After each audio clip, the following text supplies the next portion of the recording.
with my father. We're shopping. I see the kid. We have words. He comes at me, and I ended up pleading guilty to it was attempted murder is what my charge. Daniel Pedicini grew up in Massachusetts and started slipping early. Trouble in high school, painkillers, and arrests. But things spiraled fast. He was charged with kidnapping, assault, and eventually attempted murder. Sentenced to state prison, Daniel spent 3.5 years locked up on the murder block. In this episode, he opens up about addiction, surviving the darkest corners of the prison system, and how he's now staying sober and rebuilding his life after it all. Dan, welcome to Locked In. Thank you. Thanks for having me. Yeah, straight from Massachusetts. Yep. Funny story, you almost hit me with a car. Yeah, that was, a few months ago. Yep.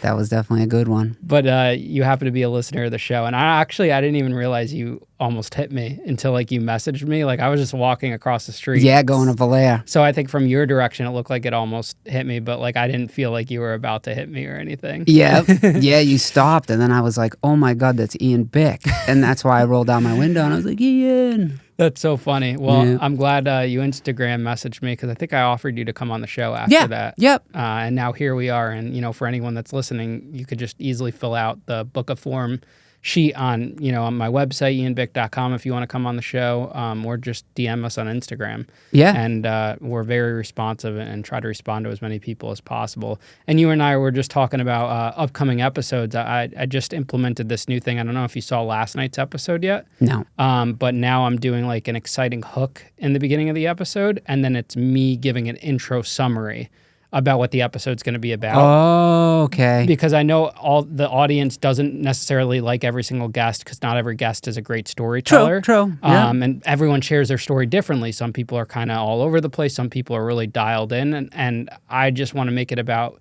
everyone that wants the opportunity could share their story does have the right to share their story. And it's not going to be for everyone, but it will touch someone. But at least when they can see the hook, the intro of the person's story, you'll get a feel for that person, how they're going to talk, how they'll be, everything like that. So the hook would be you explaining? So it'll be the guest saying something in the beginning. That's when you turn on Locked In on wherever you listen to your podcast, it'll be that person's hook. And then it'll give... Soft White does. Soft White Underbelly. It'll cut to me giving an intro, a summary of what we're going to talk about in the episode. Yeah. And then it goes right into it because that's actually how I first started. But then I was like, I don't know if the audience really cares for this or not. But then what I realized is because there's so many episodes and not every episode is necessarily going to resonate with everyone.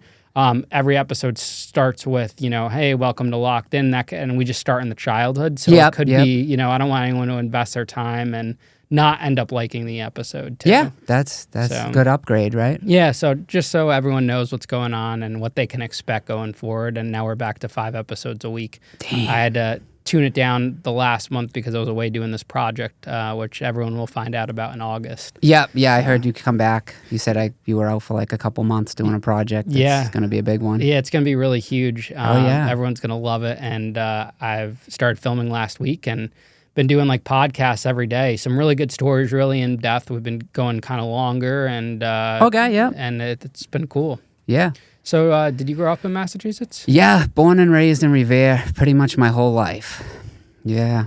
My parents got divorced when I was 9 years old, so I bounced around with my mom for a little bit, back and forth, but I always ended up back in Revere. My childhood home is there, my father's there, now my mother's there too, so yeah. What do your parents do for work? My dad's local 7 iron worker, and my mother's a respiratory therapist, both retired. And did you guys grow up with money, without money? Middle class? Yeah, my father still has, he's pretty wealthy. Did the divorce cause some friction with your upbringing? Yeah, I'm sure it did. Yeah, I bounced around a couple schools. So Winthrop, that's kind of on the border of Revere. I bounced over to Winthrop when I was 9 or 10, went to school there. Then my mother moved to Nahant, so I went to school there. Then I went back to my dad. Once I was 15, 14, I was starting to get into some real trouble. That's when my mom's you might be better off living with your father. Why do you think you were getting into trouble that young? Who the hell knows, dude? I'm an only child. I always liked attention. I always liked to hang out with the older kids.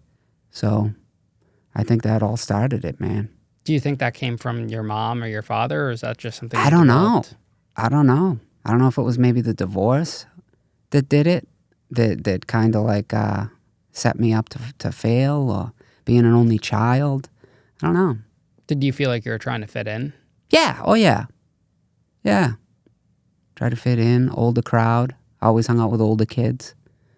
And, yeah, I got kicked out of a couple schools. I ended up graduating from an alternative school in Cambridge called Far Academy.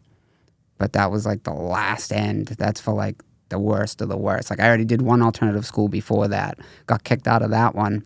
And then like 11th and 12th grade, I still had to do, and this school in Cambridge accepted me, called Far Academy. And it's like kids get bussed in from like DYS. There's 4 kids to a classroom and 2 teachers. Yeah, that was nuts growing up there. That's where I was introduced to like drugs, the painkillers.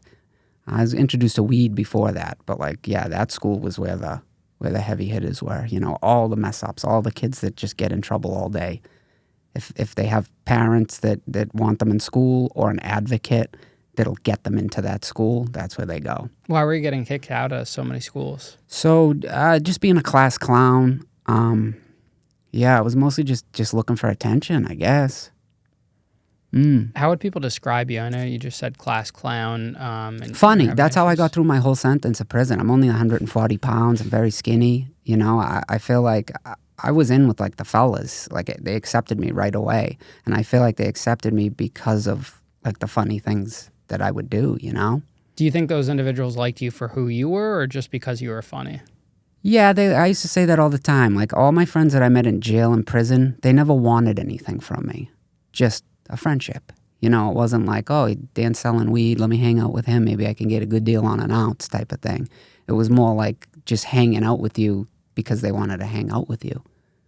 You know, and I feel like the funny thing kind of like got me in a lot of places.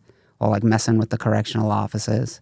You know, people would see that and think it was funny. And how did you first get exposed to drugs? High school. Yeah.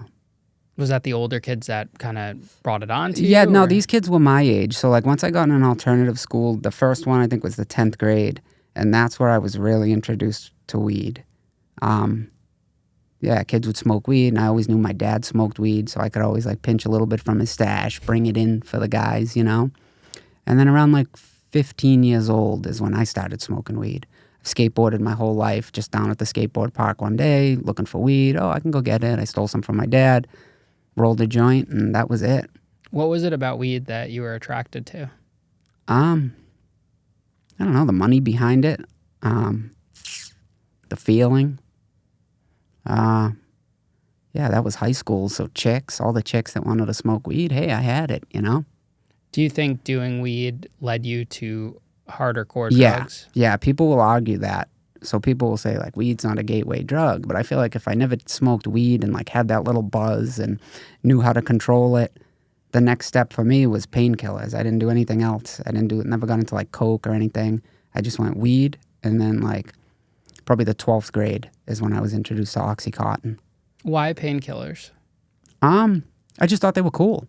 The guy that I used to buy weed off of used to always tell me, hey, if you can ever get, you know, you steal fucking perks from your father or something, or if you ever come across painkillers, I buy them. So then I would ask other friends, hey, dude, you know, do your parents have painkillers? And I would buy them off them, and then I'd give them to my weed guy. You know, just trying to fit in, like being with a connection, you know? Hey, I got a bottle of perks, yeah. By that time, you were living with your dad, so did he notice any of this behavior? No. My mom is more the one that can notice it. My dad could never notice it. So do you think it was a wrong choice that she put you with the dad? Yeah. Yeah and no. I don't know. If I stayed with my mom, if I would have ended up with the painkillers. I think it was the school that I went to is where that really like just seeing kids, like it was so cool to have an Oxycontin, you know? Now, did you have some type of injury or anything that Nope. you were trying to break from? Never been in pain. I've had neck pain, back pain. It was just, in the beginning, it was just to be cool, to fit in, to get chicks. Like, Before we dive deeper into the episode, I've got a quick favor to ask. If you're watching on YouTube, hit that like button, drop a comment, and don't forget to subscribe. It really helps the show grow. And if you're on Spotify, yep, you could comment there now too. So leave your thoughts, reviews, whatever you're feeling. Apple Podcast listeners, you're not off the hook. A quick rating and a review goes a long way. I read all of them and try to respond to as many as possible, and I appreciate the support more than you all know. I also want to thank Factor for sponsoring today's episode. Head over to factormeals.com/lockedin50off and use code LOCKEDIN50off to get 50% off your first box plus free shipping. You'll hear more about Factor later in this episode. How easy is it to get hooked on painkillers when you don't have an injury and you're taking them regularly? pretty easy. So I did like 5 milligram perks, and I would take them as the bottles prescribed in the beginning, like take 2 every 4 hours. And I would just get a little bit of energy and be able to talk more. I just loved the high off of it. And then the perk 5s, eventually towards the end of the 12th grade, that's when I was like, I'll just do the oxy, but I won't sniff it. I'll just buy one and I'll cut it up into 10 pieces and do it that way. And then eventually it ended up me sniffing them, Did you start selling them at all, or you always were just... Yeah, very little, though. I was always the weed man. So anyone that needed weed knew where to go. But the pills, not so much. No, just friends once in a while. If they were, like, sick, I would sell them one. But I never got into selling the hard drugs. Did you ever have any aspirations in life, goals, dreams? I always wanted to have the store that I have. Since I was a little kid, I started collecting like comic book related toys and vintage toys. When I was like 9 or 10 years old, my dad would take me to flea markets. I'd see the stuff, I'd buy it, I'd flip it. Then like 98 came out, eBay came out in 98, 99. I was real heavy in that as a teenager, and I always wanted my own store. So I wanted like a vintage toy store with a skateboard shop in the back. And then in 2020, I finally saved up enough money to fucking do it. And I opened it up in Salem, Mass. It's a big tourist town. When you hear Salem, right away you think witches, Yeah. That's like the witch town, witch trials. And it gets a lot of tourism, and yeah. Why didn't you pursue that right after high school? Ooh, I don't know. I was too busy, like, with the chicks and stuff, like just partying or, yeah. Do you think if you had focused on your dream and what you wanted to do, you never would have ended up in prison? No, I think I was destined for prison or jail at least, just as probably when I was like 16, so still a teenager, I kind of realized like, yeah, I'm going down a bad path. Do you believe someone could be destined to go to prison? Yeah, if I mean, not from birth, but if you look at a child and let's say the child's like 14 years old and this kid's already getting in trouble, lighting fires, getting arrested, like, and you're not slowing down, eventually, yeah, it's going to catch up with you. I remember other parents telling my dad, like, hey, your kid's, he's destined for jail if he doesn't smarten the fuck up, How did your dad react to those comments? He just told me. He's like, hey, Bob across the street, he said you're going to end up in jail, kid, if you don't smarten the fuck up. Do you wish your dad did something different instead of just telling you that? Like, do you wish he actually assisted you? No, my dad was pretty strict. Like, anytime he found drugs, he could never tell when I was on drugs. I was always, like, sociable or whatever, the functional addict. I never got into the needle. I never, like, was nodding off. So my dad never knew about that stuff. Yeah. Once you finally graduated from that alternative school, what happens? So I graduated from alternative school. So I was almost 17. I had my license. I had a Cadillac.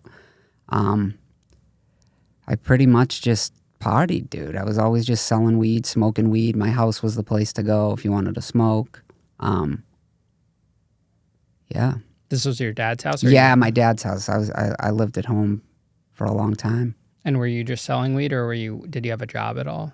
At this point, 16, 17, I did not have a job.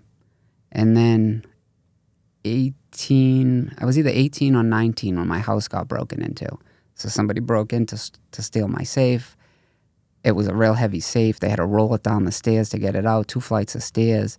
And like, I had no fucking clue who did this, dude. I'm like looking through my phone. Who bought the last bag of weed off me? Is it this person? Is it that person?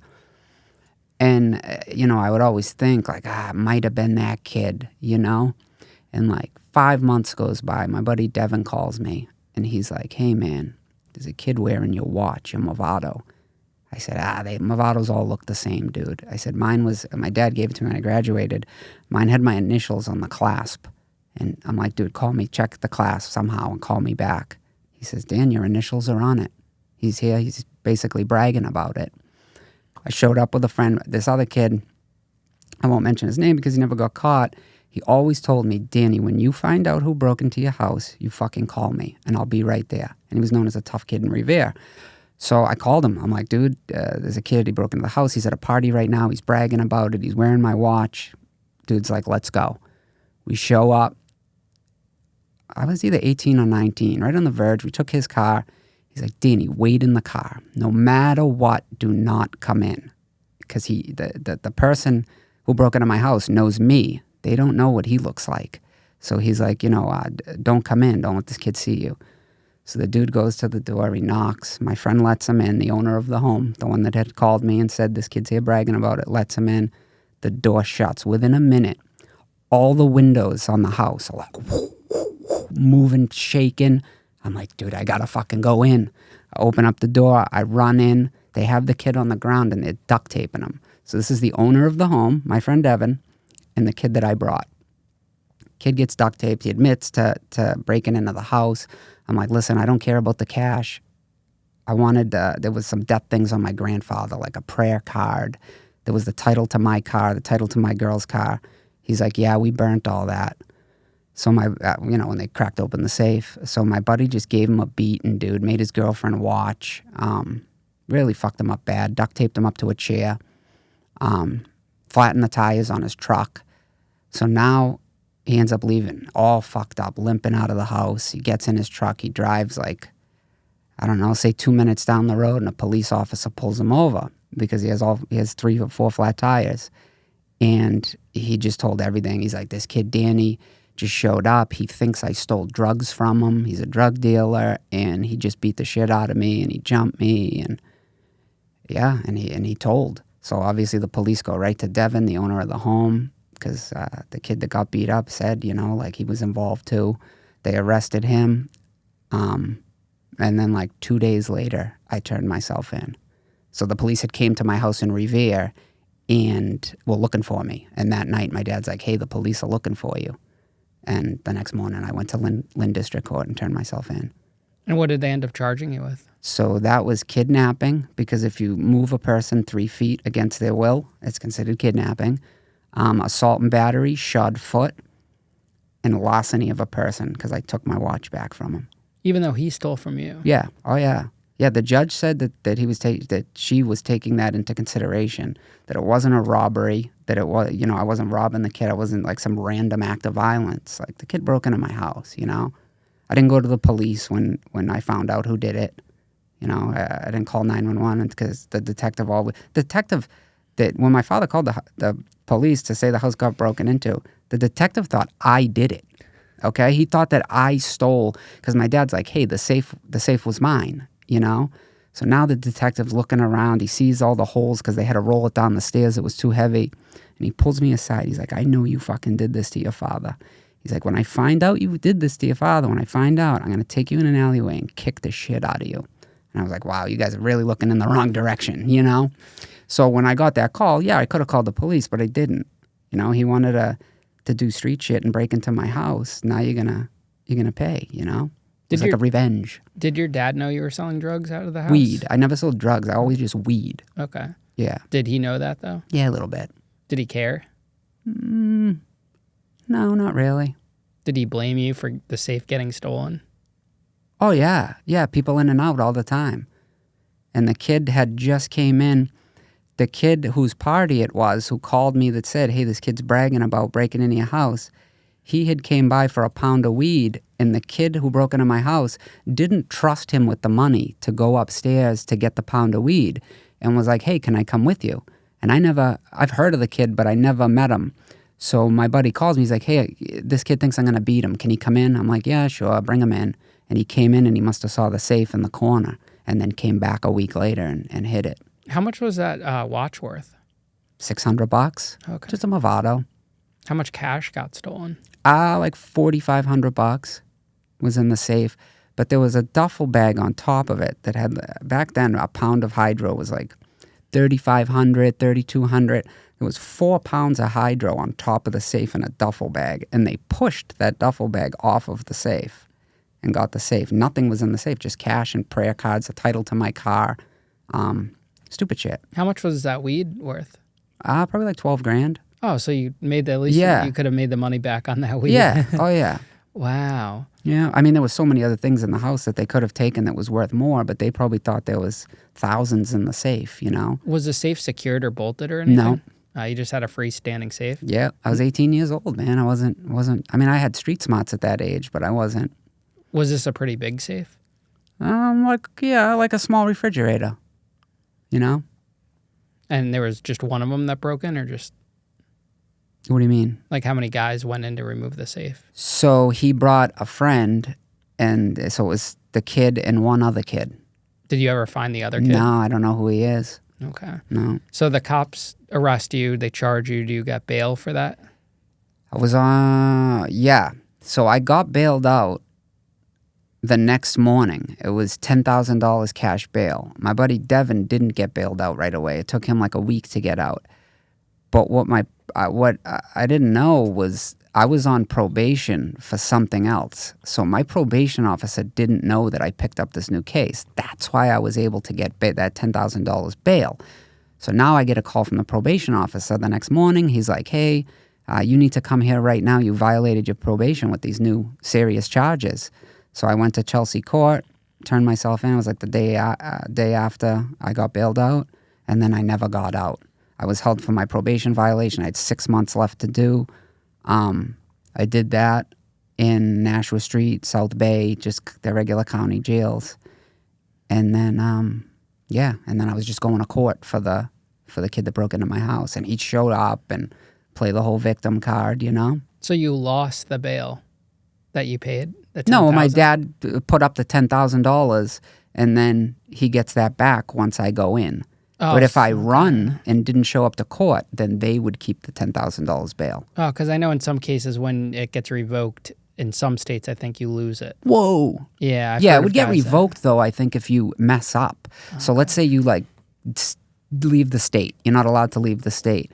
Now your bail could get revoked, and they keep it. Okay, I think. So the probation violation had nothing to do with it? What do you mean? With the money? No. Okay. No. Well, what were you on probation for at that point? So that was from when I was 17. This kid, again, I got told on. He lived upstairs. His parents owned the home, and the downstairs lady was out of town, the lady that lived downstairs. So he's like, what better to do? It's Friday night. Let's throw a party. Throws a party in her house. Yeah, she lets me take the alcohol, and, you know, she's my neighbor. She's just in New Hampshire camping at some place.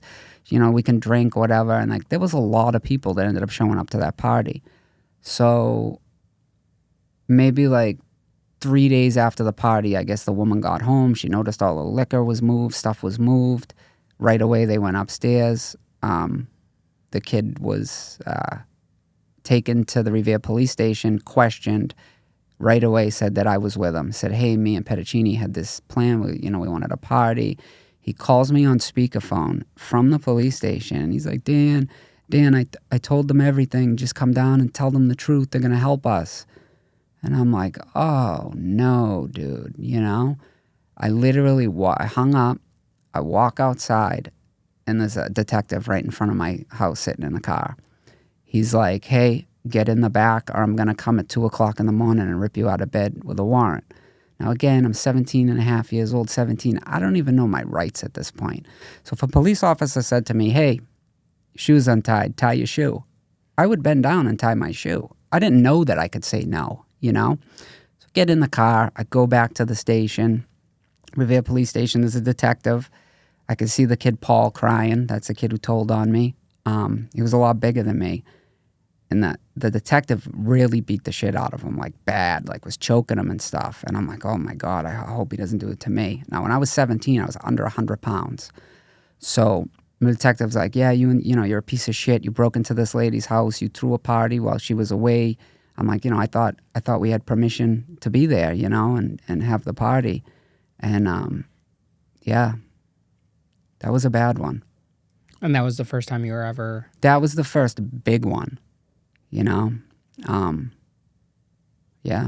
Tell us about those 6 months in county going back and forth to your court hearings for this new case. Oh, that's the worst part. The worst part is going to court. You're shackled to a bunch of people, dude. They smell. Nobody showers in the morning. It's just gross, dude. You got to go back and forth and sit there. Sometimes you go to court and they don't even call your name. You don't even leave the tank, Do you think that forces people to plead guilty? Yeah, absolutely, 100%. Yeah. Is that what you would end up doing? Yeah. I took a plea bargain because of how serious the charges were. It was supposed to get indicted. But we wouldn't give up, or I wouldn't give up that kid that I brought with me that day. So because of that, we were charged with it. Me and the owner of the home, the kid who called me and said, hey, this kid's here bragging. And we had to both agree to the plea bargain, and they would knock the kidnapping off, and it would just be assault and battery shod foot. But if I agree to it and my co-defendant doesn't, then nobody gets it, and it'll get indicted. So our lawyer said, like, hey, you guys have a break of your life. The judge is taking into consideration that this kid broke into your home. It's a good deal. Take it. And that deal was 1 year. And you each got 1 year? 1 year, yeah. And that's 1 year plus good time and, like, parole? Yeah. Or? Oh, yeah. Yeah, I got parole and everything. Yeah, I ended up going to Middleton jail for that. And then I was there like 6 months, anger management block. Completed anger management, and then after like 6 months, I was able to go to the farm. And the farm at the time, this was 2004, you could wear street clothes. So you could have your parents drop you off a bag of street clothes. Cigarettes were $1 a piece. It was just way more freedom. You couldn't leave the compound, but you could if you were with COs, sticking and picking on the side of the road. So I did that. Then that's Essex County. So I saw the house arrest thing. There was like, you could go in a room and talk to somebody about getting house arrest. But I was Essex County. My dad's home is in Suffolk County. So as long as Suffolk County agreed to set all the wires up, I could get house arrest and parole at the same time. So I would be on house arrest my last 2 months and parole my last 2 months. And once they agreed, they checked my dad's house, no guns, no alcohol. They set up the ankle thing, and that's what I did. Now, if this guy, the one you guys assaulted, never pressed charges, would you have gotten off? Of course. Yeah. I always find it funny when the guys commit a crime and then they plead the victim part. Yeah. Oh, so good. It's like the drug dealers that call that they got robbed. That they got robbed. Yeah. Dumb. It's like you're doing street stuff. You know it's illegal to break into somebody's house, dude, You wouldn't have liked it for me to call the police and you get arrested for a B&E. Do you feel like you were justified by attacking him? 100%. And I didn't even attack him. It was the other kid that I was with. And he said that. He's like, Pedicini just came in and asked me for the stuff in the safe. He told the truth, like exactly what happened. Even though he didn't get physically hurt by assault, by stealing your safe, you feel like that he was got physically hurt. No, but I'm saying like the action, the crime of stealing the safe from you. Yeah. I mean, sorry, you didn't get physically hurt. Correct. So do you feel like that was a fair punishment to attack him? Yeah, he'll have nightmares for the rest of his life about that. I mean, picture you duct tape to a fucking chair, your girlfriend's watching, That's why I had to see it. Once I saw those windows of the house shaking, and he told me this was a kid who was a lot older than me. He's like, stay in the car, dude, because he knew like the law and I was 17. I didn't know, I didn't know like, hey, once I'm in that house, now he sees me. Now he can identify me. Did you think it was going too far, or you were just cool with it while it was happening? Oh, I don't know what I was thinking, dude. I just wanted to see it. Once I saw the house rumble, people started leaving because it was a little party. I was like, wow, this has got to be fucking good, dude. I want to watch it. Do you regret going into that house? No, the year was worth it. Yeah. Do you still believe in, getting revenge on someone? The now? best. Yeah, that's all my crimes are always revenge, dude. Always The big one revenge-based. was a revenge too, yeah.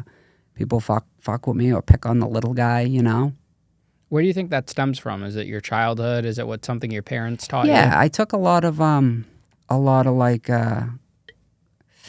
not abuse, dude, but like bullied, almost like a bully. I forget what we were talking about. What was I? Oh, we were talking about where that comes from, where it stems from. Oh, yeah. So, like, just years of being a kid and, like, bullied, or, like, someone would short you money or, like, pinch out of your bag, and, like, yeah, just bully. And then eventually, once I turned, like, 17, 18, I was just sick of it, How old were you when you got done with that year? So I got out, I was 20. So 19 to 20. And you already have 2 felonies at that point on your record? No, so the kidnapping got dropped. So it was just 1 felony. Okay. And then that first probation case wasn't counted as a felony? No. Okay, gotcha. No. That was county. That was county with a 6-month suspended sentence. So by getting the kid who broke into my house and stole the safe, I violated that probation and had to do the 6 months. Okay. In South Bay, Nashua Street, then South Bay. Now, once you get out, 20 years old, what's your mindset? Man, I just wanted to do drugs and get laid and fucking who knows, Are you back to selling weed? Yeah. Oh, yeah, right away. That was always my hustle since I was like 15, was weed. And are you on probation? Yeah, I forgot to mention that. So it was a year to serve, 3 years probation with 18 months suspended. So I get out, I still have, I think it started though when my sentence started, the probation. So I had 2 years left when I got out and 18 months suspended. I mean, I don't commit crimes, I don't rob anybody, but I know I'm going to piss dirty. So I buy the Wizanator. Yep. Someone was just telling us about the Wizanator the other day. The best. Now they know about it, but this is '04. The only way you could buy it was in the back of a High Times magazine. You had to send a money order for $150, and that's what I did. I went in the back of a High Times, Wizanator 500 plus, boom, sent $150. 2 weeks later, I get the Wizanator. It's a pair of underwear with a prosthetic penis and a tube going in it. And then, in the wintertime for your gloves, those hand warmers, you put the hand warmer pack in the underwear. It keeps the urine like at a room temperature or body temperature. And yeah, you just use that thing, dude. It has a little click above it. What I did was I practiced at home first. I didn't want to go there and like drop something or fuck it up. So I just filled the pouch with water, and I would just go in my bathroom and just practice holding it, practice pinching it, practice the angle that I would stand. And then once I got that flow good, I could do it every time. And if I thought that they were like kind of peeking or pecker checking me, I would just say, hey, can you turn on the water, man? I can't. I need to just feel like, and as soon as he turned that water, bang, that's when I'd snap the little button. And the piss. But getting the piss was a hard thing. So, '04, you could only buy like powdered piss that you have to add water to. You could buy it out of the back of a High Times magazine. And the only thing you could buy at like GNC at the time were those drinks. And I did the drink before and puked and failed the drug test. So I never wanted the drink. So what I used to do is I would ask my older cousin. She had a son that was 8 years old. And he's also my cousin. He's like 20-something now. I'd ask her to get me his pee. And what she would say to him is, oh, you don't have to go to the doctors. Daniel's going to go for you. Because when little kids go to the doctors, they make them piss in a cup. So she gives her son the cup every couple of weeks. And it's like, yeah, Daniel's going to bring it for you. So you don't have to, because he hates the doctors. So that was my pee connect. I'd always give her like a half ounce of weed every couple of weeks. She'd keep me loaded with the pee. And that was it. Dude, I didn't violate probation once in 2 years because of that Wizanator. I didn't even know there was powdered pee. Yeah. Yeah, you just add water to it. What is that used for?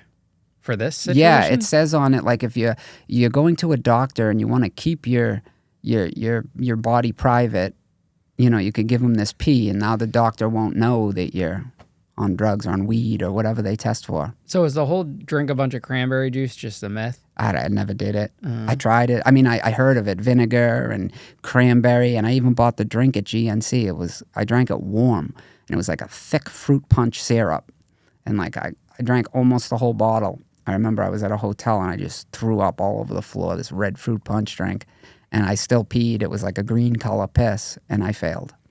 I remember in high school, that's what everyone would do. The drink. I never even heard of the Wizanator or anything. Yep, It yep. was just always sneak someone a cup, and I had some friends that smoked weed where the parents started drug testing them at home or sending them places. Yeah.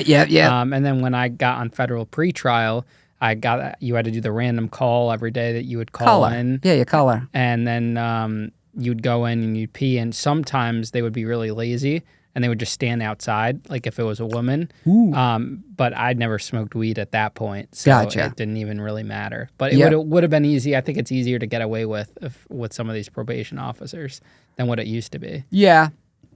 Yeah, I like my probation officer. He never busted my balls. He never showed up at my house. It was just, plus I was passing all the urines. So I went from doing a urine once a week on the color, like you said, you call. I went from doing them once a week. That was a retired state trooper that used to watch you do the urines. And he was good, man. He had a mirror above you, a mirror on the side of you, a mirror in front of you, and I still got away with this fucking Wizanator thing. So now I convinced my probation officer, I'm like, dude, I don't have a drug problem. You know, every week I got to call this color. I got to drive all the way to Lynn. I said, we have something next to Revere. It was called, a city called Chelsea. It borders Revere. They had something called Chelsea ASAP. And I was introduced to that when I was on probation in Chelsea a few years prior to this. So I asked my probation officer if I could do my drug tests, because that's what they do at Chelsea ASAP. It's counseling, anger management, drug tests. My probation officer is like, absolutely, no problem, even better. It's closer to you. Just have the guy, your counselor, fax me the results. So once I got in at this place in Chelsea, it was way more laid back. There wasn't a mirror above you on the side of you, you know. It was just a guy standing behind you. And I had remembered that from when I was on probation when I was 17. So, like, I kind of wanted, like, I was forcing him to put me in this Chelsea ASAP because I knew it was easier to get over on the urine. All right, let's be real. Summer's here. I'm slammed with podcast recordings, workouts, travel, and trying to enjoy the weather like a normal human being. You think I have time to grocery shop, prep, and cook a full meal every night? No shot. That's why I started using Factor, and it's honestly been a game changer. I tried the spicy turkey poblano bowl last week, and I'm not exaggerating, it tasted better than half the restaurants around here. Then I had the shredded chicken taco bowl, and I was like, okay, Factor's legit. Everything comes ready to go, no chopping, no mess, no dishes. You just heat it up and boom, you've got a full meal in 2 minutes. So go check out our delicious sponsor, Factor. Head over to factormeals.com/lockedin50off and use code LOCKEDIN50off to get 50% off your first box plus free shipping. They've got over 45 meals to pick from every week. Whether you're trying to go keto, calorie smart, protein plus, or you're just hungry and don't want to feel like trash after eating.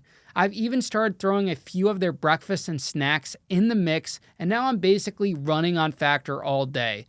Honestly, guys, you really have to try their cold-pressed juices. They are absolutely delicious. I got a bunch stocked in the studio refrigerator right now. So if you're like me, busy, hungry, and trying to stay on track without losing your mind, Factor's the cheat code. Thanks again to Factor for sponsoring today's episode. You can get started at factormeals.com/lockedin50off and use code LOCKEDIN50off to get 50% off plus free shipping on your first box.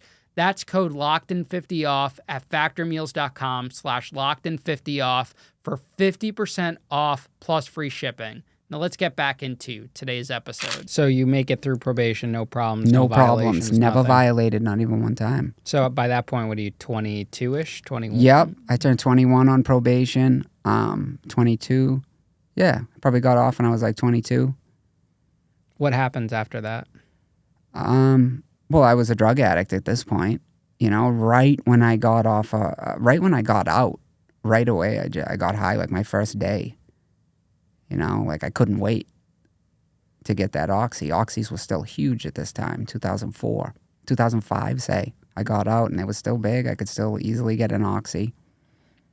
But during that time when I was 17 or 18, and I told you I was in Nashua Street in South Bay for violating that probation, I was introduced to heroin.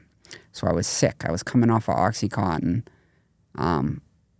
Not eating. I was probably like 25 days into my detox. And it usually takes about 30 before you're like back to normal again, talking and shit. And there was heroin on the block. And my cellmate did heroin. So he's like, hey, it's all, I actually told him, I'm like, hey, dude, I heard this heroin on the block. He's like, yeah, where, you know? So I approached the dude. I'm like, hey, I have canteen, whatever you want. He's like, all right, make me up $40 worth, and I'll give you $40 worth of heroin. So I go upstairs to the cell. I tell my cellmate, I said, take sugar and put it on the table and show it, because I've never seen heroin before. I don't know how much I should be getting for $40. I'm like, take sugar and show me on the table what this guy's going to give me for $40, so I know if it's a good deal. So he takes the creamer, sugar, and he makes just like one line. And I'm like, he's like, yeah, that's prison prices. He's like, a gram is like $300, where a gram on the street is like $80 at the time. So I go down, I buy it. I buy the $40 bag. I bring it back up to the cell. He's like, dude, this is a street 40. He's like, he must have swallowed a bunch. He must have been serving people, got arrested, swallowed a bunch of them, shit them out, and here they are. So it was like 3 fat lines. And I did it, I did heroin. That was the first time I ever did heroin. I was so happy to try it, and that was it. And then I met connections for heroin. So all these dudes see a skinny white dude. There's only like 4 or 5 white guys on a block at Nashua Street or South Bay. So like a lot of the Spanish dudes approach me, hey, you're local. Let me give you my number in case you ever need crack or dope when you get out, or coke. I have all the... So I met a connection in there. And when I got out, I had a friend that had already graduated while I was in jail. He graduated from oxys to heroin. So when I got out, I still had this dude's number. And I'm like, fuck, should I call him? Should I do that? And my buddy's like, yeah, just switch. It's so much cheaper to buy the heroin, and it's the same thing. So I called the Dominican kid. I went to Lynn. I got it. And that was it, dude. I never looked back. So from age like 20, 21, 22, all the way up to 27, say 4 years, from 20 to 24, 25 was every single day heroin, sniffing it. And were you working at the time? Or? Yeah, local 22. So my godfather, when I got out of jail at the age of 20, my godfather's the president of local 22. It's a huge labor union, the Seminos. So Danny Semino, that's my godfather, and that's also my cousin. He was the president at the time. My other cousin's business agent for local 22. So my dad obviously called him, was like, hey, he just got out of jail. He needs a job for probation. So I got right in the union. I didn't have to do an apprenticeship or anything. I just had my book. I had to pay my dues every month, and that's it. You're in a union. And it was good fucking money at the time, like $30 an hour. I used to say hide and seek for $1,000 a week. I used to just go get lost, dude, and get my check. And your relationship with your dad and mom in these years of addiction, what was that like? Good. My mom at this time was living in Rhode Island. She had moved for work. She ended up moving back a couple years later, but yeah, my mom always knew, dude. She could always tell when I've always been skinny since I was a kid. Usually that's a dead giveaway, but with me, I always look skinny, That was my nickname in high school, skinny. Did your body start to change even more on those 4 years of heroin? No, my body didn't start changing until I got on a methadone clinic. So after sniffing it every day for like 5 years, I always could afford it. Like I said, I held a job. And then my side hustle was always weed and vintage toys, comic books, anything collectible that's like toy related. That was always my side hustle, So I never had to do anything stupid to get the shit. Whereas I've had friends that, had to rob banks and rob pharmacies and stuff. I never got into that. Did you have a big group of friends? Friends, but they're not really friends. There was one friend that was with me since the beginning, But the other ones would just come and go. It was, hey, they need a bag of weed type of thing. And you realize they're not your friends after a while. Did anyone ever try to help you get clean over those course of those 4 years, 5 years? My girl at the time and my father and my mother. Yeah, of course. I'd always pretty much be honest. Once I switched over to sniffing the heroin, I never told my parents it was heroin. I was always like oxy. It wasn't like sociably acceptable. Why do you think you couldn't get clean? I think I just wanted it so bad, dude. That's all I thought about. It was just like, I can't fucking wait to get out and do a nice line, Do you end up getting clean before you get in trouble that second time? Yeah, I was in the methadone clinic. So, I don't consider it clean, but there's people that swear you're clean. You're not doing your drug of choice anymore. But for me, it was just switching. So now I'm not doing heroin. Now every single day for years, I had to go to this clinic, wait in line. People are drooling. People are falling over. They have to breathalyze you. And the methadone clinic sucks. They call it liquid handcuffs because you can never leave. So let's say you wanted to go to Florida for a week. Not happening. Not happening, especially if you have anything in your system because they drug test you at the methadone clinic. So there's rumors that there's something called a courtesy dose. So let's say I'm on the clinic, I'm going to Connecticut. They can find a methadone clinic in Connecticut that'll give me what they call a courtesy dose. So I could go there, show my methadone ID and get it. But because I always had weed in my system, I could never get the courtesy dose. Who pays for the methadone clinic? Me, $165 a week. No or insurance. if you have insurance, I'm sure will cover it. Oh, 165 doesn't seem terrible. I was spending $200 a day, $100 a day minimum on your on heroin. Wow. Yeah, or I would buy it in bulk sometimes to save a few bucks. I only had one connect. That connect I met in jail. So if he gets arrested or something, I'm fucked, and that's happened. You know, he's gotten arrested. That phone number, and I have to go to detox. And then in detox, I'd meet other people that sell. And what brought you to that point where you wanted to go to this clinic? the methadone clinic? Yeah. So that at that point, like I said, I was sniffing the dope every day for like 4 or 5 years. I was 25 years old, I think, 2010. Yeah, I was like 25 or 24 years old. I got on the methadone clinic. I was just, I don't know. I was like at my end, man, you know? I started slowly losing things. Not big things, but like my license. So now the car's sitting in the driveway. I just started slowly losing things, and the heroin, it had run its course with me. After 4 or 5 years, I was just sick of it. I had friends that were on the methadone clinic. And I just went in one day, and I said, hey, you know, I'm here to try to get this methadone clinic thing. And they make you go in sick. They're like, yeah, so don't get high tomorrow morning and come here, and we need to like see you dope sick. And they like slowly dose you. They keep giving you more every day. You can ask for more. It's not like a detox where like, here it is, this is what you get, nothing more, nothing less. At the methadone, you can say, up me more, up me more. Were you able to successfully complete the clinic and get clean? Well, to complete the clinic, you'd have to go off of methadone. I chose to stay on it. So my plan was I'm going to be on methadone the rest of my life. Oh, that's the intention I thought it's like a temporary thing. That's a detox. They give you methadone at detox to detox. It's 7 days. You complete it. You start at like 35 milligrams, next day 30, 25, 20, 15, 10, 5, you're out the door. Methadone is 20, methadone clinic is like 20, 30, 40, they go up to 200 milligrams. And some people are just doing that for the rest of their life? Yeah, you got to go there every day. And after 6 months, if you have no weed in your system or no other drugs, no benzos, which I never did any of the drugs, it was just the opiates, they give you take-homes. So you only go to the clinic once a week. You have to come in with a small lockbox, and they give you 6 bottles, and you're allowed to take them home. I feel like that's no way to live. It isn't, but at the time I'm on some serious drugs. That was the best way for me. You know, now I can show up to work every day, get my car back on the road. That's when I started building back up again.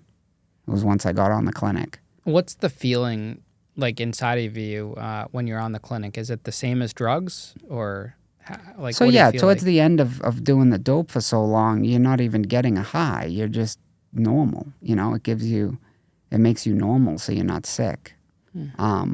So the methadone, if you have enough of it, it gives me that same feeling. You know, it's not like a high. It's more just like, hey, I'm normal now. I can. It keeps you going. Function. Yep, it keeps me going. What happens after that while you're still, I guess, in the clinic? What do you mean? Like what goes on? What's going on in your life? While I'm on the clinic? Yeah. I'm working, local 22 laborer, so I got right back to work. What else was I doing? Not much, dude. You can't leave. So like if I want to go to New Hampshire camping, I can't because I'm on this clinic and I'm going to miss my dose. So you're allowed to miss 2 or 3 a month. You're allowed to miss, but you can't miss 2 in a row. If you miss 2 days in a row, the third day when you show up, they can cut your dose in half. So the most you can miss is 2 days. On that third day, you have to sit down with the doctor. So one time, I'm like a year and a half into it. My buddy from Mass moves to Colorado. He's doing his thing with the weed out there. This is like 2010, 2009, like really doing his thing with weed down there, like growing it, had like big warehouses full. He's like, come out here, we'll go snowboarding. And I didn't want to tell him I'm on the methadone clinic. A lot of friends at the time I didn't tell, so I'm like, fuck. So I'm like, whatever, I'll go. So I get on an airplane. No, first I go to my counselor at the clinic and I'm like, hey, my Nana died. She didn't pass away, but this was my story. I said, hey, my Nana died. She lives out in Colorado. I need to go to the funeral and the wake. What do I do? She's like, if you miss 2 days, they're going to cut your dose in half. If you miss 3 days in a row, you're going to get kicked off, I'm like, well, I have to do this. So I'm going to miss the 2 nights. I said, but I'm still going to take my methadone so I can buy it on the street. So I bought it on the street, put it in my check-on. I brought a snowboard with me, so I put it on my snowboard, shipped it to Colorado, so I had my methadone, my same dose that I was getting at the clinic, just street. Spend the 2 nights in Colorado. I come back. I go to get my methadone. It's like, doctor, you scan your little card, and it said, like, have a seat on the bench. Have a seat on the bench. The doctor comes out. He's like, come in my office. He's like, you missed 2 days. He's like, and your counselor told me that you buy methadone. And you did it while you were there. I said, yeah, I needed something so I'm not sick. He thought that I had bought the liquid methadone. The liquid methadone you can't get prescribed. That's a clinic. You have to go to a clinic to get the liquid methadone. When you're prescribed it on the street, you get the pill. So with the liquid, you can't tell what your dose is. They can tell because they know how it measures. It's measured in like mLs or whatever. So the doctor had thought that I bought somebody's take-home. And it was liquid, and I couldn't measure my dose because he's like, how'd you take exactly your dose? I said, well, I bought the pills, the 10 milligram. And he's like, oh. He's like, the dolphins or whatever he called them, the nickname. I said, yeah. I said, I just took 14 of those a day, and that's my dose. He's like, oh, we thought you were on the liquid, and he's like, then you didn't know how much you were taking. He's like, no, I'll keep your dose the same. And that was it. I got to go to Colorado for 2 nights, During this time period, are you getting into trouble legally with the law? No. Just selling weed. That's the only thing. I never got caught selling weed, thank God. How do you end up getting in trouble again, going back to prison? So, 2012, I was at a flea market. Like I said, I go to like toy shows, flea market, comic book conventions, anything. I'm at a flea market 5 o'clock in the morning. And I see a guy that had ripped me off before and kind of took advantage of me, knew I was on drugs. And I see him at the flea market. It's maybe 6:30 in the morning. Huge flea market. There's a cop on the street directing traffic. That's how big this flea market is. And yeah, that's where I caught the big case, man. I was with my father. We're shopping. I see the kid. We have words. He comes at me. And yeah, I ended up pleading guilty to, it was attempted murder is my charge. Like I said, there was a cop right on scene, so people are screaming to get the cop. Cop comes over to me, he's like, hey, I think I have to arrest you. I'm like, okay. He arrests me, puts me back in the car. The dude's on the ground, like laid out, and they had to cut his shirt off and shit to treat him. And then they ended up taking him to a local hospital, and he was out like 3 hours later with staples. What did you do to him? Stabbed him. You had a knife on you, casually? Yeah. What happened like in your mind that you just went and did that? So it was like 6:30 in the morning, okay? I didn't get my dose yet because I'm on the methadone clinic, so I didn't go to the methadone clinic that morning. And this dude he ripped me off so many fucking times over the years. I've known him for, at this point, 2012. I've probably at this point known him like close to 20 years. He's known me since I was a kid through the collecting of vintage toys. And yeah, dude, I just saw him. He had words. He's like, yeah, keep walking, tough guy. I called him a rat, a snitch. And then he came at me, and he's a big fucking dude. I'm a little dude. I had a little pocket knife and kind of got him, So he attacked you first? Yeah. Oh, yeah. What's your dad doing? Right there, dude. Right there next to me. My dad was shocked. My dad's 77. He's a citizen. He doesn't know like street life or anything.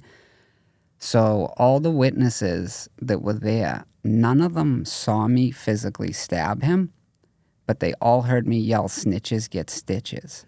So that was the big thing. That was like that's what was in the newspaper was stitches for snitches. And then my little article. And that's really all there was like 7 witnesses that all gave a statement, just said that they saw us wrestling and that they heard me shout out, "Snitches get stitches." And then one of the witnesses grabbed the cop that was directing traffic and was like, "Yo, this kid's laid out. He's done, you know?" Were you actually attempting to kill him, or you just wanted to hurt Absolutely him? not. Just leave a mark. How deep was the stab wound? I don't know about deep. So it was 20 staples. So it was long. It went from like probably here all the way down to here. Then they brought dogs in to look for the knife. They never found the knife, still to this day. They brought detectives in. The state police came in with a dog to look for the knife. They never found a knife. What happened to it? Who knows, dude? Disappeared. Did that help you at sentencing? It did. So I got the attempted murder drop to assault and battery with a sharp object causing serious bodily injury. Yeah, assault and battery, sharp object causing serious bodily injury. That was my only charge. In the beginning, it was attempted murder, and it was intimidation of a witness because I yelled, "Snitches get stitches," because he had already went to the police for something. He had ripped me off. I sent him a text message, "Hey, when I see you, dude, it's on," and he went to the police with those text messages. So that was a threat to commit a crime, which is literally nothing, dude. The cop that was like disappointed that he had to serve me this paper. He's like, "You're served with threatening to commit a crime." The cop officer came to my house and gave me it. He's like, "You're going to have to go to court for this." I said, "What's threat to commit a crime?" He said, "It's a misdemeanor." He said, "If you go in Walgreens and you yell out, 'I'm going to steal a Snickers bar,' you just threatened to commit a crime." The worst that can happen, I think, on that at the time was a $500 fine for threatening to commit a crime. But that was the least of your problems at that point anyways. Yeah. Yeah. And I didn't see the kid for like 4 months. And then I bumped into him at the flea market. And he got tough, you know. He was with his chick. Did you get bail for this case? Yeah, $50,000 cash. You had to pay the full 50? Yeah. And who paid that money? My father came down about 2 hours later. I was bailed out. And I remember the cop, too. The cop was such a piece of shit. He's like, "Yeah, $50,000 bail. Do you even want to make a call? Do you have somebody that'll get you out?" I said, "Yeah, I'll be out of here soon. Let me make a phone call." I called my dad. I told him where I had some cash hidden. He came down, bailed me out. That was Sunday, because flea markets are on Sunday. So the next morning, I had my arraignment. So I called a lawyer. We hired a lawyer. He's like, "Dude, you're fucked." He's like, "They're going to take that." Because of the county that I was in, or the court that I was in, it was Newburyport, Mass. He's like, "Dude, you're screwed." He's like, "They're going to lock you up." He's like, "Prepare to go away when you go in." So at this time, I'm on the Methadone clinic. I'm like, "Oh, fuck." I've always heard of tucking stuff, putting stuff in the safe, you know, like from my past bits. When I was locked up in county jail, like guys would say, "Yeah, I put it in the safe. I came in with a finger of heroin." Or, "Yeah, I came in with pills. I smuggled them in my ass. They don't check." So I knew I had court the next morning. I grabbed a bunch of Suboxone, like 25 of them. And at this time, Suboxone was a pill. It wasn't a strip.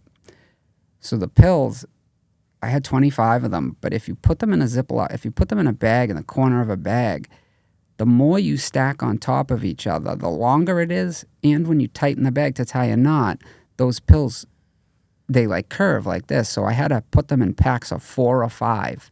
And I just, boom, what I did was I put motion lotion. It's like a Sex Glide lube. I put it in a Ziploc bag with these 5 bags of 5 Suboxones in each bag. And I rolled it up and I just kept it in my waistline for just in case, because my lawyer's like, "Dude, they're going to revoke your bail. They're going to find you, they're going to deem you dangerous to society and take your bail."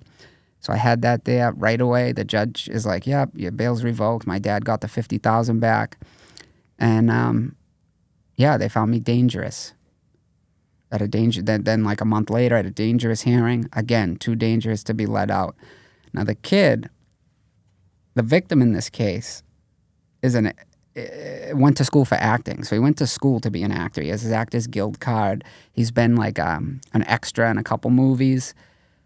He's professional, dude. He can cry like that. Like literally can just put on a whole show. Like I've known this dude 17 years at the point. I know how he is. And to see him like talk and the way he testified and like he just put on a whole act, dude, and it made me look really bad, you know? Do you end up taking a plea deal? Took a plea deal. So every time, dude, danger. Now I'm in 6 months. I'm just trying to get my bail. They know I can make bail because I had bailed out of the police station for 50 grand. I had a cellmate that was in for murder and he had a $10,000 bail and he couldn't make the $10,000 bail.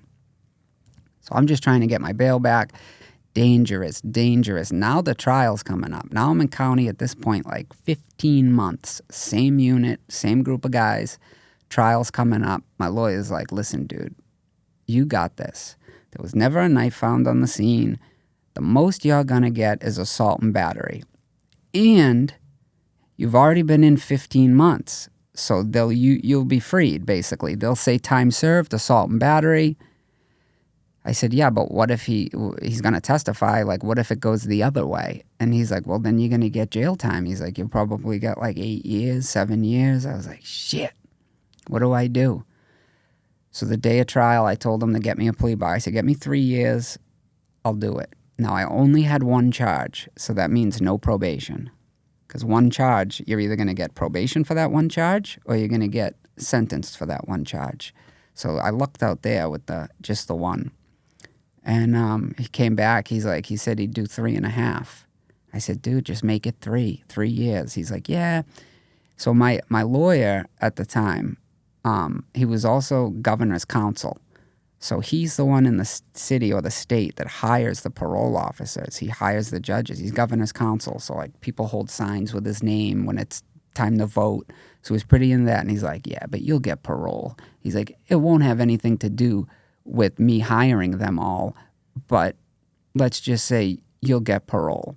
I'm like, trust me, dude, because at this point I've been in 15 months. I already have a ton of tickets, you know, from getting in trouble in jail. I'm like, there's no fucking way, dude. Try to get me the 3. He's like, I can get you a 3 to 3.5, meaning at 3 years I'll go up for parole. If I'm denied, I have 6 months left. Did it, took it, went out. I had to admit to facts that weren't true because, again, I didn't give a statement. So when I was arrested, it said that I was uncooperative. That wasn't me being like, hey, fuck you guys, fuck police. No, that was just me saying, hey, I don't want to talk about it. So they put down that I was uncooperative. So it was never like my side of the story. It was just his. And like I said, he's an actor, dude. He knew what he was doing. Even my dad was like, wow, this kid's good, you know? Tell us about prison. So now I go from Middleton jail to state prison. Dude, I was on the same block for 15 months. Like, I had friends, like, real friends, dude. Like, I teared up when I had to leave my friends, you know? Like, you're leaving these guys behind. I was on a murder block, so a lot of people were there for serious crimes. They put you on a murder block? Yeah, attempted murder was my charge. But they had dropped it. But yeah, once it got indicted. Okay. So while I was in county jail, it was attempted murder and intimidation of a witness. Once it got into Superior Court and indicted, the grand jury came up with, there's no knife, there's no weapon, it's assault and battery with a sharp object causing serious bodily injury at that point. But I've already been on the block now 3 months or whatever, so they just, yeah. How did you look compared to some of these guys on this murder block? Smallest, skinniest dude. But I had all the friends, you know, like I hung out with like all the solid white guys, all the Lynn guys run that jail. So, yeah, that's who I hung out with, you know? What were some of the politics? Was it based on race or? Yeah, not really race. It was more just like, you know, no sex offenders, no rats. Yeah, people have checked in on that block to PC. But that's like someone will get comfortable and then like a month after they're on the unit, you find out, oh, dude, this guy's a rapist, you know? And then the white dudes will tell him, if he's white, the white guys will tell him, hey, you can't be on this block, you know, and they'll lock everybody in and take them off. Was it hard for you to fit in there and make friends? No, right away. Right away. So this is how I think I got in good with the Lynn guys. So the first time I did heroin, I was 17 or 18. That was in Nashua Street Jail. I had, every cellmate I had was black in that jail. I got that one white cellmate. That was the one that introduced me to heroin. And he was from Lynn. And he's like, dude, when you get up there, just mention my name. Like, he's considered like a solid guy, like one of the fellas. So now, fast forward to 2012, when I pick up the state case, or the big case, I go on the unit. Whose bald head do I see? My buddy John. I walked right over to him, like, dude, you remember me? He's like, yeah, he remembered everything. He remembered my face. He said, I'm sorry for introducing you to heroin. Like, he remembered my girl at the time. And that got me in with all the Lynn dudes, And, like, that was the newspaper article said, stitches for snitches, And guys would joke, like, hey, what happens to snitches? And I'd always be like, yeah, they get stitches, That was, like, the running joke. And I quickly got the nickname right away, first day on the unit, D-murder. D-murder? Yep. So attempted murder doesn't flow right. D-attempted murder, it was D-murder from day one, dude. 90% of the people that I've done time with only know me as D-murder. They don't know my first name. They don't know my last name. Just either murder, M-U-R-D-A, or D-murder. And that just stuck. Like I said, I was the skinniest dude on the block, so it was kind of like a joke, But it stuck. What are these guys like on a murder block in Massachusetts? Some of them are crazy. Yeah, a lot of fights and stuff. I've seen some really, really good fights. Some that didn't get caught. They went in a cell, locked the door, fought, came back out, washed their face off. Yeah, a lot of the white guys, like me included, we come in and we're on drugs. So now we have to kick these drugs, I mean, I came in with a missile in my ass, so I knew I was going to detox from methadone. And that's a bad detox, especially the high milligrams that I was on. So I broke off all the white dudes with pieces of this, because if you're sober for more than like 90 days and you take a little piece of the Suboxone, dude, you get retardedly high, like throwing up.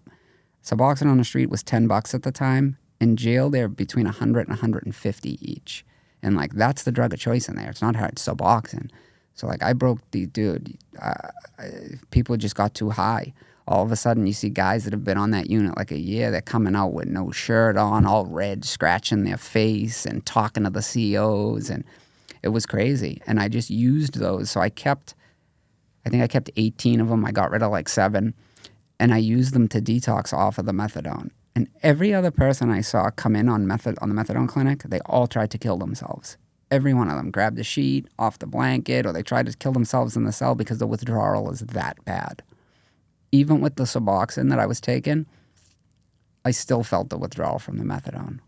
I was still like shitting all the time, constantly cold, constantly hot, wouldn't eat.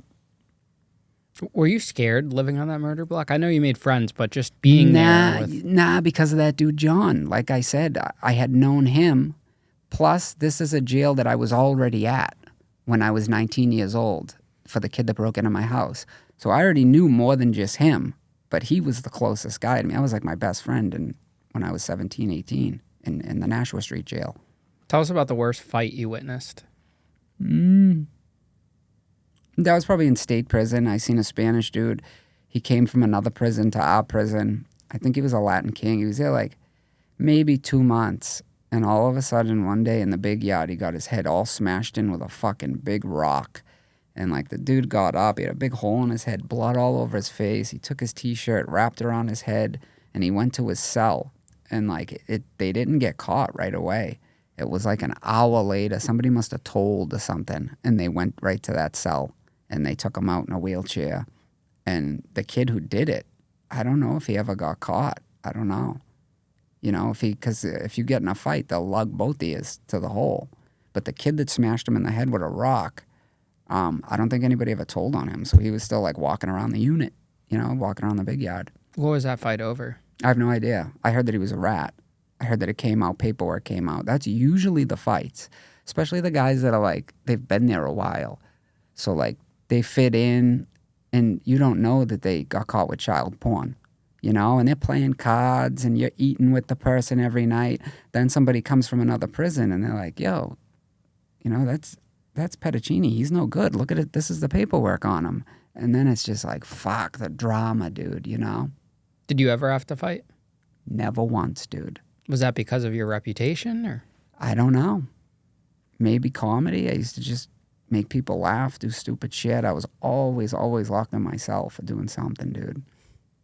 What was something something funny that you would get locked in yourself for? So the overnight shift at like 2 o'clock in the morning, those are usually the soft COs. Those are usually the COs that can't deal with inmates. That's why they work the overnight shift. So there's this black CO. He used to come by every 15 minutes. So I got completely naked. And I took the cap of the bottle of like a Mountain Dew. You can buy Pepsis, like the 20 ounce or whatever they are.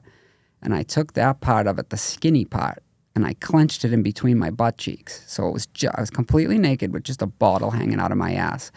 And I'm leaning on the window. I know he's coming. My cellmate's like, yeah, he's 2 doors down. I'm leaning like this, just looking out the window. And the CO bangs on the fucking door. He's like, man, I got to go home to my wife, to my kids after seeing this shit. He's like, what the fuck's wrong with you, Pedicini? I'm like, dude, I'm just having a bad day. He's like, you do that shit again? He's like, I'm going to write you up for it. So sure enough, boom, he does another round. I'm in there, naked push-ups, naked jumping jacks. Sometimes I'd prop myself up on a barrel because there's like a little skinny window in your cell. And I'd prop myself up on a barrel so it was just balls and ass. So then the guy, never to a female CO, I always made sure it was a guy that was working the shift. So 3, 4 in the morning, they're fucking walking by. And then all of a sudden, they're like, what the fuck are you doing, you know? Dude, what did the other inmates think about this? Did they think Love you were it. gay or anything? No. Or? Okay. Actually, once I got to state prison, yeah, one guy did ask me if I was gay. I used to have the blowout hair. So I had my hair all fucking crazy like Sonic the Hedgehog. And yeah, at one prison, my buddy Jim asked me, he's like, hey, some of the guys are talking, are you gay? I'm like, no, dude, I'm not fucking gay, you know? Did you have to develop a hustle to make money, or did your dad just take care of you? No, I had money at that point. So when I got locked up, I was in the methadone clinic for a few years. Like 2.5 years. So I had saved up a ton of money. I was doing the weed thing, you know? So I had cash stashed. And I just told my dad where the cash was. And What happens to the methadone when you get to prison? nothing. Now, at the time, nothing. They don't give you anything. They give you like an Advil. You know, they don't detox you or anything in prison. I told them, hey, I'm on the methadone clinic. I'm going to be sick. They put you in the infirmary for 3 days. And that's like a dorm style, people sleeping on mats on the floor. You'll do anything to get out of that. So after 3 days, the doctor's like, how you feeling? I'm like, I'm great. And he's like, all right, I'm going to send you to a unit. So do you end up staying clean your whole bid, or? Yeah and no. So when drugs come in, like, you just know that drugs are on the block. You can feel the fucking tension in county jail because you're on that same unit and like a new guy will come in. And then all of a sudden, depending on what race he is, he goes to his own race. So like if he's Spanish, he goes to the Spanish guys. Now the Spanish dude's got whatever drugs and they sell them to us. But you can just like feel the tension. Like nobody's had drugs in, let's say, 7 months. Nothing's came on the unit. Everybody's as clean as they get. And somebody comes in with a package and like you'll see everybody in their cells grabbing all their canteen and like you know something's going to hit. And then someone will approach you. Again, if it's a different race, someone will approach you. They know you get high. They'll be like, hey, you know, we got Suboxones for 100 each. We got grams of dope for 300. And a couple of times I dibbled and dabbled, you know, while I was there. I always had cellmates that like to do it, so. Did you ultimately end up getting fully clean before you got released? Oh, yeah. Why did you decide to do that? So there's not really any drugs there. So once I got to state prison, it was a little different. So drugs really never came in that much. Or like there'd be periods with like 4 months with nothing. And then somebody would come in, but they'd only come in with enough for like 5 guys and everyone would be fighting over it. And I was just like, fuck it, you know? How much time do you end up doing? Do you get paroled like you were expecting? No way. So they held you the whole yeah, time? so 3 to 3.5 years. After 3 years, I go for parole review. I tell the lady my case. I tell the lady the story. I'm like, listen, I get out in 6 months. I'm a drug addict. You guys need to help me. You're just going to release me in 6 months with $65 in Mass Health. That's it. You're going to give me a ride to the closest courthouse, and you're just going to leave me there. I need help for these last 6 months. So if I can get parole, I don't even want to go home. Send me to a halfway house. Send me to a sober house. Send me somewhere that'll teach me how to live like a sober person. So she's like, okay, that's all great. You're going to go in front of parole in 3 days. Boom, I go on parole. I ended up taking a couple of these things called Johnnies. Gabapentin, it's a pill that some of the guys in prison are prescribed. So I end up getting they're good for like light anxiety. So I end up getting this dude to cheek some for me. I get the Johnnies. So now I'm all like zapped up, ready to fucking talk. I go into parole. They shackle your feet. They shackle your hands. It's 3 parole people sitting down at a bench. You got to go in and sit in the chair. Dude comes. He's like, Pedicini, you're up. He's like, hey, so you're not shocked. Your victim is here. I said, what? He's like, yeah, your victim showed up. I said, all right. I walked in. I sat down. 3 women parole board. So the black lady in the middle says, Mr. Pedicini, how are you? I says, I'm good. She says, wow, you got a lot of tickets. She said, last year you mooned a correctional officer? I said, yep. She goes, oh, that's nice. She's like, oh, you got a dirty urine here. Can you tell us about the dirty urine? I said, yeah, a little bit of peer pressure, hanging with the fellas. She goes, oh, he's just hanging with the fellas with a little bit of peer pressure. So I said, listen, I got 6 months left. I'm getting out of here regardless. I have no probation, nothing to help me. Can you help me for my last 6 months? Give me a sober house. Give me a fucking halfway house. Teach me how to live sober. So now she says, oh, well, you've been in 3 years. Did they tell you when to get up and eat breakfast? I said, yeah. She said, did they tell you when to go to sleep and shut your lights off? I said, yeah. She says, well, that seems like a controlling environment. And if you can't handle it in there, what makes you think you're going to handle it in a halfway house if you can't keep up with the rules here? I said, oh, okay, And they don't give you the answer then. They give you the answer like a week from then or a few days from then. Now the victim speaks. He gets up. Right away, he starts getting all teary-eyed. He's like, this kid like ruined my life, and I came here today to see if he's changed, if he's a changed man, and clearly he's not. And yeah, that was pretty much it. I gave a little speech. I'm like, hey, listen, this is my first time upstate. Like, your prison system turned me into a monster. And she said, yeah. She goes, Mr. Pedicini, are you aware that there's a camera right there and you're being recorded? I said, yeah, it's true. Prison has turned me into a monster that you're just going to release in 6 months on the street with $65 in mass health and say, yeah, go ahead, make it, kid. She's like, okay. So now I get back. Now, boom, the victim speaks, I speak. I get out. The IPS are waiting for me back at the jail. Everyone else is allowed to go back to the unit. The IPS stands for Inner Perimeter Security. They're like the detective of the CO. It's like, Pedicini, got to talk to you. He's like, just to let you know, we all watched your parole hearing. We can see it from here while you're in the parole. He goes, do you want to get out?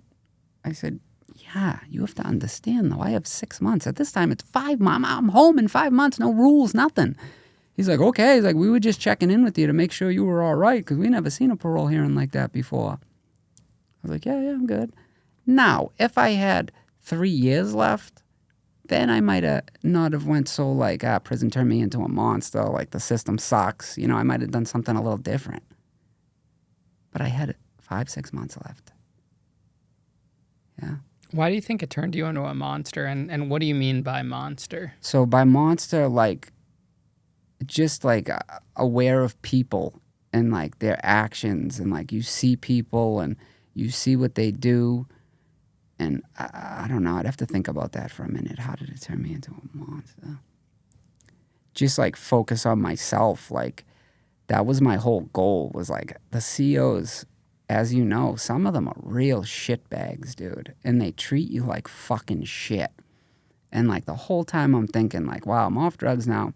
When I get out, in my head I'm thinking this, like, I'm going to have a better car than you, dude. I'm going to have a better home than you. I'm going to have a hotter girlfriend than you. I'm going to make more money than you. I'm not going to be miserable coming here every day, go home, kick the dog, slap the wife. That's not going to be me. Everything I have is going to be better than yours. I'm going to make more money than you do in a week. And like, that was my mentality. So that was like the monster mentality. Like, I only had one goal when I got out, and that was to get where I am today, Do you think those extra 5-6 months in prison made a difference in your success now? Did it help you rehabilitate? The 5-6 months that I didn't get the parole? Yeah, those extra months you spent there. No. So if they had let you out at that parole hearing, you still would be where you're at today? Yeah, but I might have had more knowledge on, like, drugs and like what to do when you get out, like how to avoid temptation. But I kind of learned all that in prison. Just stay away from those fucking people, man. Stay away from the dealers. I threw out any numbers I got. I threw them all out when I got out. I kept like one kid's number, Do you think you genuinely have to want to change to get to that point where you're throwing out numbers you don't want to associate with anyone, like you're just sick of living that life? Is that what it takes? Yeah, I think so. Yeah. You just think like, damn, dude, you're hooked on this fucking drug. I needed it every day. I'm finally off the methadone clinic.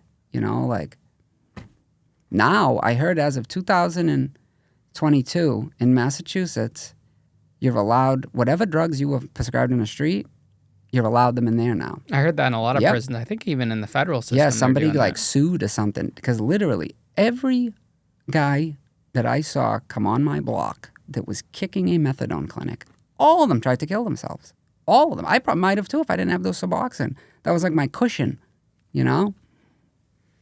What helped you stay sober once you got out of prison? Work and just like that monster mentality where like, dude, that fucking CO that took my pillow and fucking was laughing at me. Like, I'm going to fucking go out and buy a brand new Cadillac and like that'll make me feel better, Tell us about how you were able to turn your life around after prison. So I got out, still in Local 22. I got right back to work there. I met after so now I'm not on the methadone clinic. So now I can fly, I can go wherever the fuck I want. First week out, my buddy Mark calls me in Colorado, the big grower that was from here, but he moved out there. He's like, Danny, I'm flying you out. I'm like, what? He's like, yeah, dude, I already got the ticket. He's like, just show up at the fucking airport, bring your ID, bring this. He's like, and I'll pick you up. He's like, I want to treat you to something nice. You just did 3.5 years. I get out. He has this jacket for me. When I had came up a few years prior, it was a jacket I really wanted, but it was $500, and I was too cheap to buy it. I was like, that's too much, dude. So he has this jacket waiting for me when he picks me up from the airport. I get in. At this time, now he owns his own home. It's like a mansion, dude, outside jacuzzis. He's growing weed. Other growers in Colorado would bring him pounds of weed because they knew that he could get rid of it so quick. And what he would do is he would work outside his state. So Colorado is like Maine. It's like there's a ton of weed. Everyone's fighting, getting the best price. I can do it better. So he would have a driver go to all the states where it was still illegal. So you could only possess like an ounce. He would find those states where there was no dispensaries, there was no recreational. And this kid literally, he touched drugs, but never sold them. It was always weed. And I met him when I was 15 or 16 years old, through the weed game, buying weed. And he's the only kid I know who made dude, he had Rolexes, like diamonds. Like he really fucking made it all from weed, dude. And that was inspirational to you? Very inspirational because I knew he did drugs. He said he went to Colorado to get away from the oxys. He was doing oxys bad.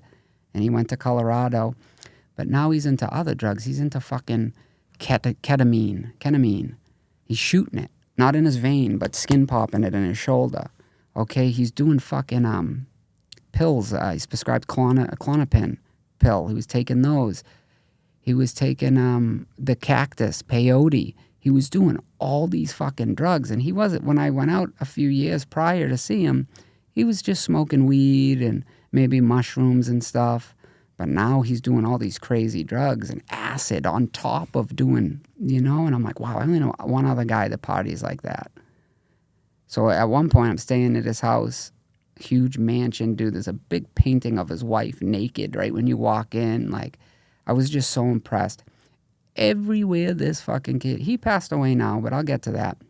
Every place this kid took me in Colorado, in his area, I think it was called Winter Park, Colorado, maybe. I forget the name of the city in Colorado, but it was a little small town. Every place he went, VIP. Like right away, they just knew, hey, Mark, boom. And he'd have his own booth in the back and like drinks. I went there with like $1,000 in my pocket. I didn't spend a fucking dime, dude. He wouldn't let me buy nothing. Everything was his treat. Coffees in the morning. Now I've only been out like 2 weeks. So the room that I stayed in, he's like, there's a problem. He's like, there's 40 pounds of weed in the guest room. He's like, and the problem with that is it weighs 40 pounds. He's like, can you fucking help me bring it to the garage? So we clear all the pounds of weed out of the room. Staying in the room, I'm like, wow, Mark really made it. He really made it all for weed. So now I'm thinking again. Now my mind's going. I'm like, I'll fucking ship it. I'll ship it to myself, you know? So now I go home.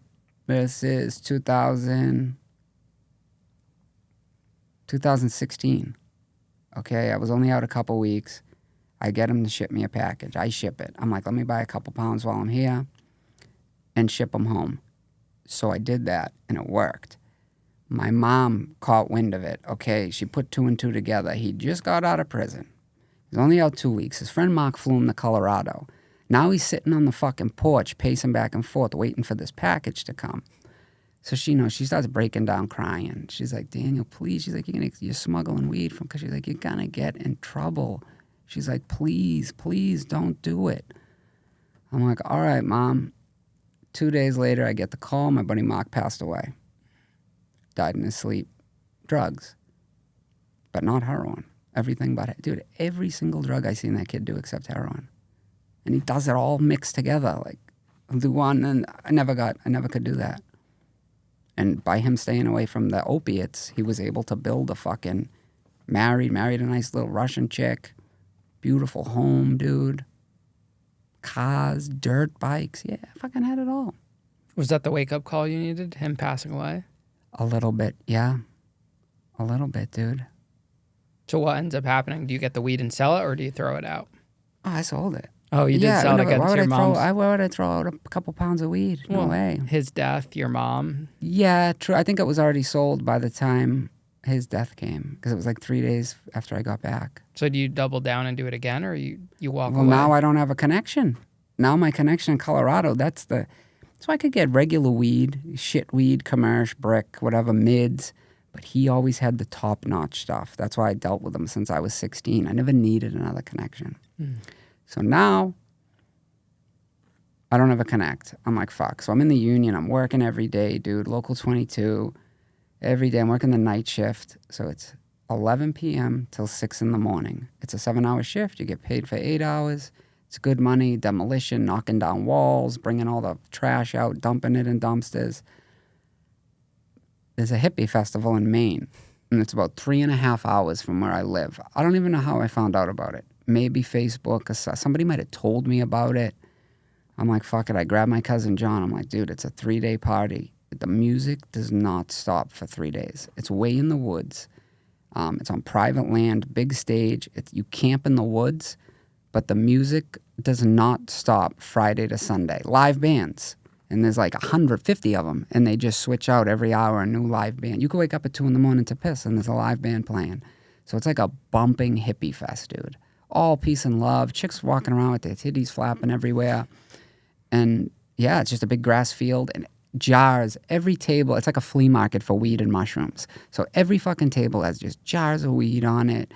Shrooms, signs, clean LSD, $5. I'm like, why never seen nothing like this in my life, dude? I just got out of prison a couple months ago. I'm 4 hours, 3.5 hours from home. I ended up meeting this kid from Maine. And he took a big chance with me because here's a kid from Boston. Maine guys don't really like Massachusetts that much. There's like memes, like go back to Mass. Maine will post it. Like, they don't want us here. So, and a lot of people will come from Boston to this hippie festival specifically to stock up on weed, fucking shrooms, because it's literally a flea market for it. There's tables. You go to each table, you can shop around, touch the weed, smell it. So this kid has the best weed, okay? It's the in my opinion, it matched to my buddy in Colorado's, the quality of it. It's top notch. So now I hook up with him. He takes a chance. I give him my phone number. I'm like, hey, I'm going to call you, dude. And we're going to do business together. And he's like, all right, I'll save your number. And he just puts me in his phone as Boston Dan. And yeah, dude, long story short would be he took a chance on me and we made a lot of fucking money together, dude. At that time, that's 2016, 17. I was bringing him probably $1 million a year. Cash, all cash, 2.5 hours, because he lived 2.5 hours from me. And I'm working the night shift, dude. So I'm going back and forth every 3 days. Boom, I drive there. Boom, do the night shift. Now I started losing weight because I gained a little bit of weight in prison. I went from like 130 to like 150. So now I'm working overnight, dude. I'm not eating right. I'm running back and forth to Maine, and I'm starting to shrink. So I think it's the fucking vape. I'm like, dude, the vape. You know, every time I get a hunger, like something to eat, I take a hit of this vape and it disappears. Like it doesn't make me hungry. You know, it like suppresses my appetite. So I think it's the vape. I stopped that. It wasn't the vape. I still wasn't eating. I was just running my body crazy, working that overnight shift. And eventually, after a couple years of that, so now we're up to like 2018. I've been out 2 years, 2.5 years. I'm like, hey, I'm going to go full-time, maybe weed, be a marijuana consultant, because I can't legally sell it because I'm a felon, but I can consult, okay? So I told my father, I'm like, Dad, listen, I made enough money. I don't want to do this fucking union shit. And he's like, yeah, no problem. He's like, take a break from it for a little bit. So I got laid off from the job. I finished the job with these demo guys, got laid off, and I never went back. I still pay my dues every month, so I'm an active member. I've been in Local 22 for 19 years. They're not good years, but I've been paying for 19 years. So that was it, dude. I hooked up with this kid, okay? And they took a chance on me. He's like, after 2 months of dealing with me, 3 months of dealing with me, now he's getting comfortable with me. He introduces me to his family, to his mother and father, who are both unbelievable people. They grow weed. They're quiet. They're polite. They live in like a little house on a lake, dude. He introduced me to them. He introduced me to his sister. He introduces me to all his friends. So now I become like part of their family almost. Like every time this hippie festival was, which was 3 times a year, I would drive there and just set up with him, set up his booth. And it would be, you know, me, my buddy. Sometimes his parents would come down. And like they brought me in as a family where I never felt that before. You know, I always had a mom and a dad, and no cousins that I'm close with. I'm an only child, no brothers, sisters. So I really like that. And I like respected him for it. I'm like, dude, you took a huge chance. I told him right off the rip. I'm like, hey, you know, if you Google me, I just got out of prison, dude, you know? And like he's some Maine dude. He's not a city kid. He's, you know, he rides dirt bikes and snowmobiles. And here comes a fucking city kid. He took a chance with me, you know? And it ended up booming into the best fucking friendship ever, dude. Why do you think you never got caught? After this interview, I might. Who knows? I think the statute of limitations is passed. Yeah, true. Now, did you convert that money into what you do now? I can't really say that I did. I don't think. So how do you go from that? Do you walk away at some point into the work you do now? So I opened up my store. Finally, like financially stable. I'm like, dude, I'm going to do it. 2020 rolls around. I said, I'm going to do it. I'm going to find a city. The best city was either Newbury Street in Boston or anywhere in Salem. So Newbury Street, Boston, a 1,000 square foot store is $9,000 a month on Newbury Street. You're right next to Gucci, Louis Vuitton, fucking Nike, right there. I'm like, there's no way I can make that much to pay rent, you know, never mind a profit. So now I start looking in Salem. I find a place on a corner. Nice big windows so I can put all my shit. And yeah, I opened the store, dude. I did it by myself. I didn't really have help. I had help from friends, like a couple of my friends. I don't have many friends that are real friends. I probably have like 20 friends, but real friends, probably 5. That's a good thing. Yeah, true. And then I have that family in Maine that I consider them family, dude, you know? And you have your girlfriend? Yeah. Oh, yeah. So I've known her since I was 15. So she used to buy weed off me. Over the years, boom, boom. I got in 2020 during COVID. We started hanging out a lot. I told her, hey, I'm opening up a store. And she's like, well, I'll help. You know, I can help you put the shit up and where it goes. And she helped me with the store. And we started getting closer and closer. And then I think it was 2021, I asked her out. I'm like, hey, will you be my girlfriend? She's like, yeah. Good for you. All right, sweet. Tell everyone about your store and the name of it and all that. All right, so my store is called Had That. And it was in Salem, Massachusetts. It was there three years. And then my lease was up. Me and my girlfriend have been talking about moving to Florida. So we went to Florida last year just as tourists, spent a week there. Fucking loved it, dude. It was so awesome. The people are so much like polite. They stop at stop signs. They stop at red lights. Dude, if you're at a stop sign at an intersection and you let somebody go, they actually wave, thank you. In Revere, bro, I haven't seen that in 4 or 5 years. People just run through. Still, look at me. I almost hit you on the crosswalk. People drive like, dude, in Florida, it's totally different. Big space in between the car. I'm like, why are they? Then I'm driving and this lady's looking to pull out. And I'm like, oh my God, why the fuck isn't she pulling out? And I'm getting closer. I'm like, oh, she's going to wait till the last minute. Sure enough, no, she was just waiting for me to pass. I said, what? I got to live here, dude. So I talked to my girl. Boom, she loves it. She's always, I hate the sun. I'm white as a ghost. I avoid the sun. I don't mind the heat, but the actual sun, I'm not a beach guy or anything. I'll die. So I tell her, let's move to Florida. My lease is coming up. I'll open up a store in Orlando, tourist city, and we'll live within a half-hour distance from my store. So we look up all the towns. We find Winter Park, Florida. It's 15 minutes from Orlando. Dude, beautiful town. Like, awesome. And I end up flying out there 2 weeks ago, looked at a bunch of houses. My record did come into play there, though. So I even offered to pay the lease for an apartment is 1 year. So I even offered to pay the whole year up front. I said, I'll give you the monthly rent, but I'll pay you the whole year up front plus a security deposit. The record can't do it. One place, even an arrest, they won't accept you at this place. Now, these are gated communities. So you share a wall with somebody in the house. There's just 3 swimming pools, fucking picnic tables, ping pong tables, video games. It's like a community style. You know, there's probably 200 people in this gate. You scan it, it opens the gate, and then you get in. Then I ended up, or she found, my girlfriend found a house, an actual house. So a lot of houses in Florida connected to other houses. You know, they're like big and you share a wall with somebody. You have one side, they have the other side. Boom. So she finds a house. The real estate agent was close by. I went. I absolutely loved it, dude. There was a fucking intercom built in to the house.